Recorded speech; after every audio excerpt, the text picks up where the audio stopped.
Kolaborasi pemerintah bersama organisasi non-pemerintah, khususnya dalam konservasi orangutan di Sumatera Utara, ditunjukkan dengan sejumlah aksi nyata. Tidak hanya pembaruan regulasi, namun juga didirikan balai konservasi. Simak obrolan dalam epilog episode kali ini mengenai konservasi orangutan di Sumatera Utara.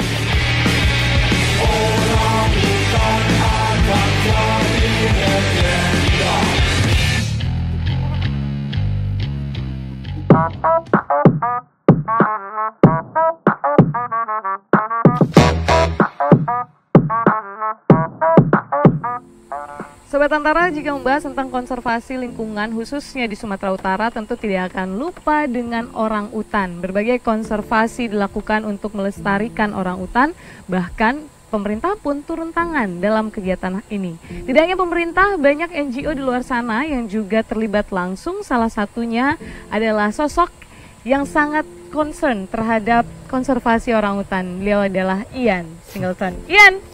Halo, good morning. Ya, karena cuaca seperti ini kita bilang ini pagi ya Ian ya, walaupun sudah menunjukkan siang di sini. Ya.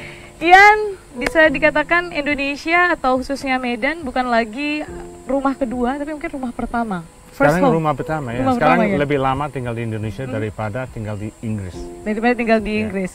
Dari tahun 1996 sampai Indonesia menamatkan PhD, lalu kembali lagi tahun 2001 dan fokus concern terhadap orangutan.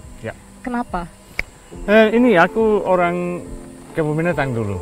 Jadi waktu kecil aku ingin kerja di kebun binatang. Saya pikir waktu itu hobi saya reptil, jadi target saya reptil. Tapi yang terjadi, saya kerja di Whipsnade dan Edinburgh Zoo dengan carnivore, harimau dan juga zebra dan lain-lain. Dan saya pindah ke Jersey Zoo dan di sana job yang tersedia adalah kerja sama orangutan, termasuk dengan gorila juga, tapi terutama dengan orangutan. Dan semua zookeeper pasti jatuh cinta dengan satwa tugasnya, walaupun serangga atau burung ada. Jadi saya kerja setiap hari sama orangutan, saya udah mulai paham orangutan sedikit, tapi mau belajar lebih banyak. Ya. Jadi saya tahun 90 pertama kali ke Indonesia, ke Kalimantan, saya lihat orangutan di alam di sana. Dan 93 saya kembali lagi Kalimantan dan Sumatera ikut conference, dan seperti bilang tadi tahun 96 mulai S3 di sini untuk belajar sebanyak mungkin tentang satwa tugas saya di alam. Oke, berarti pertama kali ke Indonesia melihat kondisi di Indonesia di sekitar awal tahun 2000-an. Kala itu apa hal pertama yang Ian lihat, maksudnya semacam kesan pertama kalau datang ke Indonesia melihat kondisi di Indonesia khususnya tentang orangutan? Waktu itu masih zaman Pak Soeharto ya, jadi memang jauh beda dari sekarang. Dan saya juga waktu di Suap Belimbing S3 saya itu zaman turun Pak Harto dan diganti generasi baru ya, orde baru ya. So aku memang lihat banyak perubahan, tapi boleh dibilang dulu waktu itu kehutanan dan lain-lain sedikit kacau ya, karena mereka harus berantem dengan toke-toke kayu yang kuat sekali ya, dan biasa kalah. Sekarang jauh beda ya, pemerintah jauh lebih organized dan jauh lebih profesional, dan kita juga harus jauh lebih profesional. Betul. Akhirnya tentu seperti kata Ian tadi, perbedaan dari tahun 2000 sampai sekarang sangat terlihat. Mungkin sedikit ada kolaborasi yang Ian rasakan selama perjalanan di Indonesia bersama pemerintah seperti apa? Ya, semua kerja kita bersama dengan Ditjen Konservasi Sumber Daya Alam dan Ekosistem, dan UPT-nya di Sumatera Utara dan Aceh. Jadi saya dulu kerja di LSM Swiss, Panico, dan partner mitra kita di sini Yayasan Ekosistem Lestari yang implementasikan semua program di lapangan ya.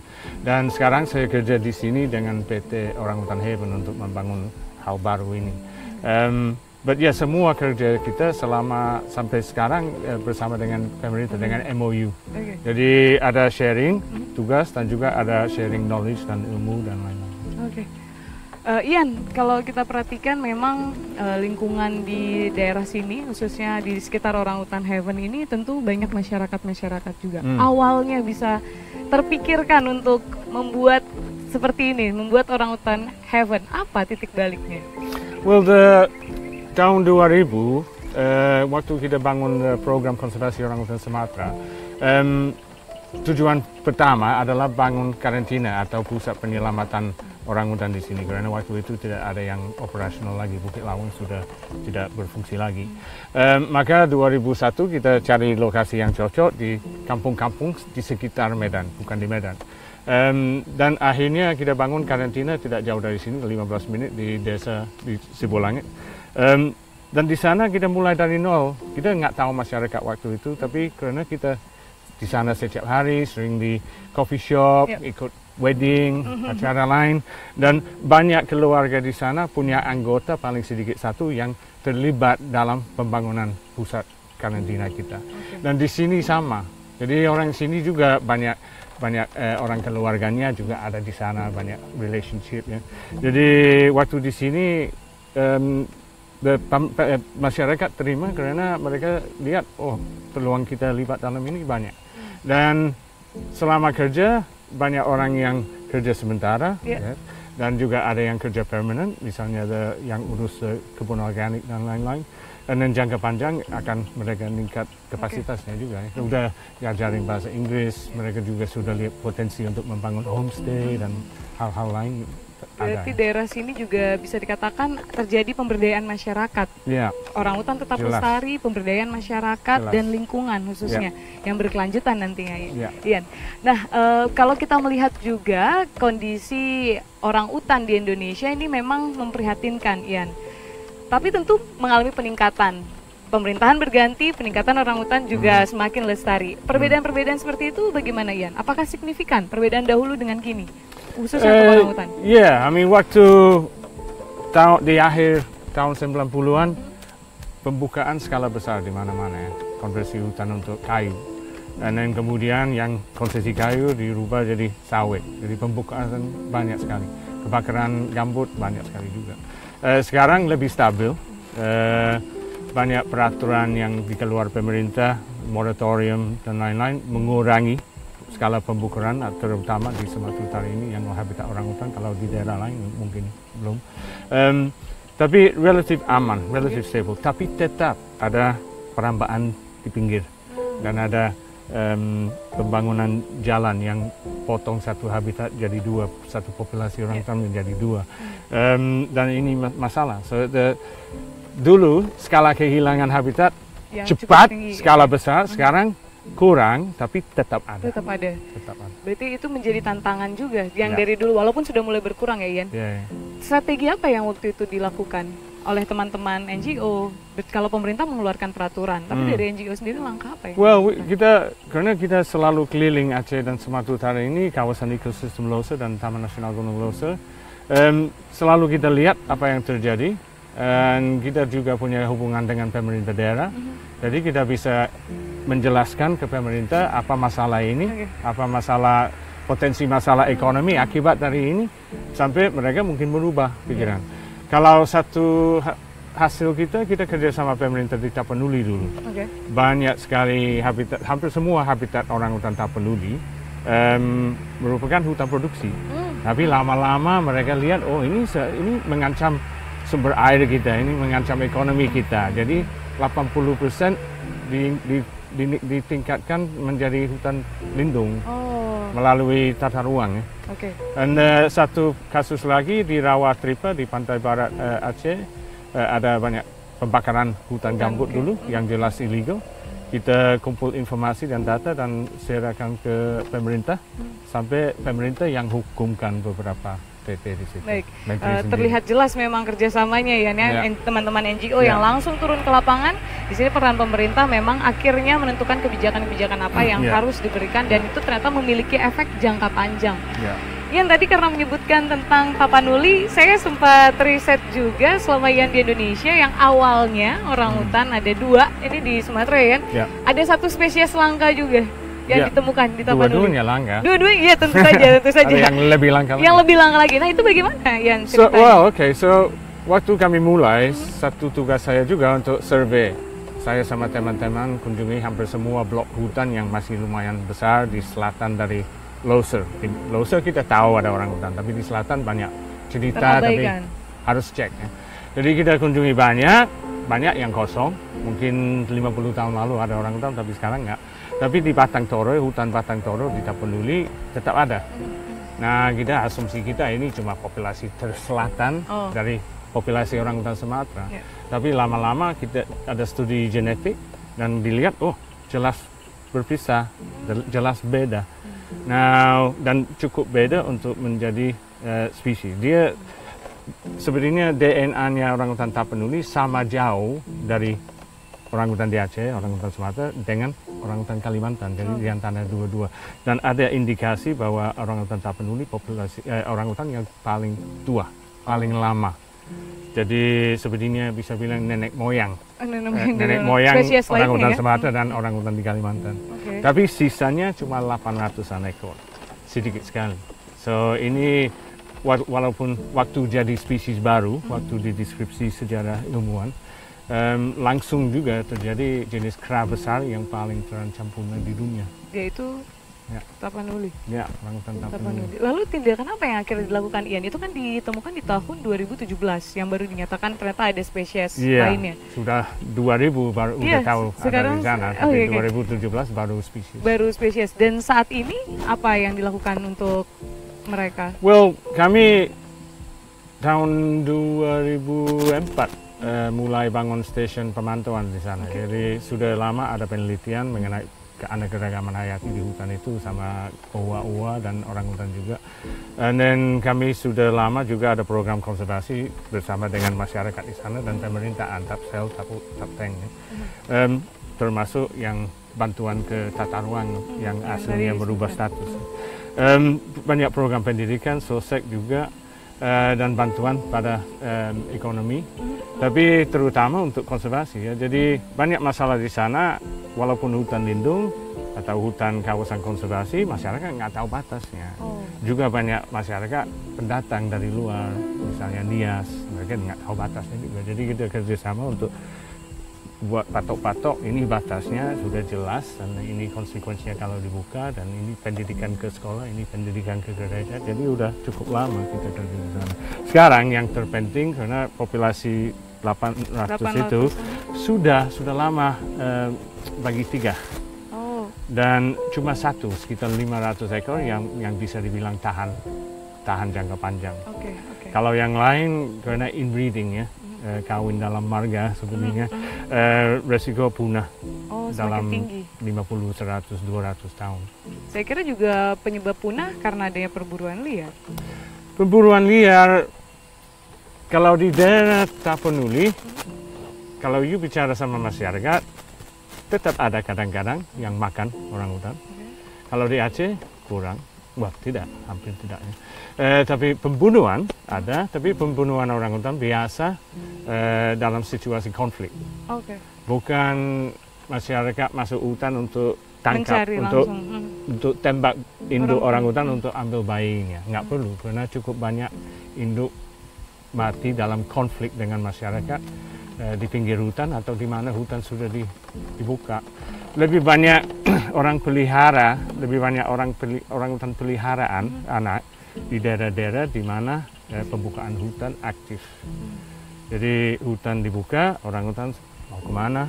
Akhirnya dia harus seberang lahan kosong, dia sampai ke kebun orang, dia harus cari makan ya, karena makanannya udah bakar, udah hilang. Dan di sana pasti ada konflik sama masyarakat, dan seringkali masyarakat punya senapan, punya parang, punya apa aja. Orangutannya hasilnya mati. Tapi kalau anaknya masih hidup, orangutan seperti itu yang dibawa pulang, dipelihara di rumah, dicoba jual. Akhirnya menyebabkan sesuatu yang ilegal, penjualan liar.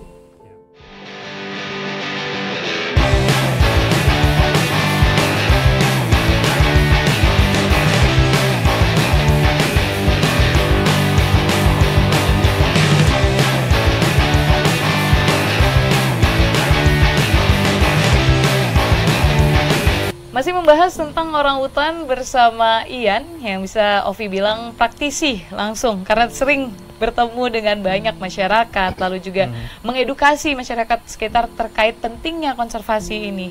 Ian, tentu ketika perjalanannya seringkali ditemukan banyak misinformasi di masyarakat. Kira-kira apa saja itu yang ingin diluruskan ke masyarakat? Well, satu hal yang sering diketemui adalah di daerah yang misalnya hutan orangutan sudah diganggu, mungkin sudah dipotong sebagian, tapi masih ada satu pohon di sini, satu pohon di sana, dan orangutan masih coba hidup di lanskap itu. Kalau orangutan terutama betina, dia tidak mau pindah ya, dia biasa buat daerah jelajah, home range, sama dengan induknya. Dan kalau hutan itu dibuka, dimusnahkan, dia nggak mau pindah. Jadi kalau dia bisa, dia coba hidup di sana.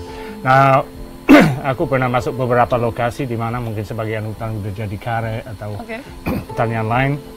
Nah, masyarakat di sana yang kerja di karet itu sering ketemu orangutan. Nah, orangutan besar, apalagi jantan dewasa bisa sampai 90-100 kg. Jadi banyak, terutama ada ibu-ibu mungkin takut. Mereka pikir dia mau mungkin kejar mereka. Tapi orangutan liar dia sangat satwa damai, dia nggak mau agresif ya. Jadi kalau you tidak ganggu dia nggak mau ganggu kita. Tapi satu hal yang ironisnya juga saya lihat, sering kali ada konflik ya, konflik di pinggir hutan atau di luar hutan dengan satwa dengan manusia. Nah, konflik orangutan sama manusia yang paling tidak terimbang. Kalau harimau misalnya bunuh orang, atau dia membunuh sapi, biasa masyarakat masuk ke hutan pasang jerat, coba tangkap. Kalau tangkap dan dia masih hidup, ditangkap, dibawa ke kebun binatang atau lepas di tempat lain, tapi masih hidup. Kalau orangutan, kalau gajah, kalau gajah 20 gajah lewat, banyak hancur ya, berapa puluhan mungkin ratus hektar yang hancur hutannya. Tapi masyarakat tidak langsung reaksi, mereka panggil yang wewenang, duduk, ada solusinya. Tapi selesai rapat itu gajah udah pergi. Tahun depan terjadi lagi, berapa lagi, tidak ada solusi tapi udah pergi. Tahun ketiga nggak usah, racun aja. Atau pasang listrik dari PLN turun listrik, bahaya sekali gitu. Tapi kalau orangutan di pinggir hutan dia makan 5 buah durian ditembak mati. Nah, ini yang tidak terimbang. Makan buah sedikit langsung mati. Yang lain kehancurannya banyak, masih hidup, masih sabar, tapi orangutan enggak. Nah, ini masalah menurut saya terutama penegakan hukum. Kasus-kasus hukum terkait yang berhubung dengan konservasi orangutan sampai sekarang hanya jual beli. Kalau pembunuhan ada kasus di Kalimantan dulu, tapi sedikit sekali. Jadi masyarakat merasa kemungkinan diproses hukum kalau tembak orang sangat kecil, jadi efek jeratnya tidak ada. Berarti mungkin sekarang yang harus dipahami masyarakat terkait bagaimana habitat orangutan itu, lalu kedepannya adalah penanganan terkait masalah hukum untuk melindungi orangutan. Akhirnya edukasi pastinya Ian dan tim ini sering memberikan. Salah satunya adalah mendirikan Orangutan Heaven. Salah satu tempat yang luar biasa sebagai konservasi orangutan dengan luas 50 hektar. Betul. Ini bagaimana, Ian? Well, ini the idenya untuk Orangutan Heaven terutama adalah untuk kesejahteraan orangutan yang tidak bisa lepas ya, ada 8 ekor. Tapi waktu dapat tanah kita dapat jauh lebih luas daripada keperluan untuk itu. Kita hanya perlu 12 ya. Jadi akhirnya 50 hektar karena ada 19 keluarga yang mau jual sekaligus. Jadi visi dan mimpi kita untuk Orangutan Heaven kita juga jauh lebih luas daripada dulu. Nah, ini kita hanya 40 menit dari Medan. Medan secara resmi 2,5 juta masyarakat penduduk, ya.